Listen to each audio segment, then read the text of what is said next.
और अपनी औलाद को मुफलिसी के खौफ से कत्ल न करना, क्योंकि उनको और तुमको हम ही रिस्क देते हैं। कुछ शक नहीं कि उनका मार डालना बड़ा सख्त गुनाह है। और जिना के पास भी न जाना कि वो बेहयाई है और बुरी राह है।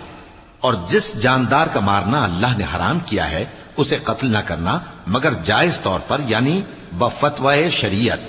और जो शख्स जुल्म से कत्ल किया जाए, हमने उसके वारिस को इख्तियार दिया है कि जालिम कातिल से बदला ले, तो उसको चाहिए कि कत्ल के किसास में ज्यादती न करे, कि वो मंसूर फतयाब है। और यतीम के माल के पास भी ना फटकना मगर ऐसे तरीक से कि बहुत बेहतर हो, यहां तक कि वो जवानी को पहुंच जाए। और अहद को पूरा करो कि अहद के बारे में जरूर पुरसिश होगी। और जब कोई चीज नाप कर देने लगो तो पैमाना पूरा भरा करो। और जब तोल कर दो तो तराजू सीधी रखकर तोला करो। ये बहुत अच्छी बात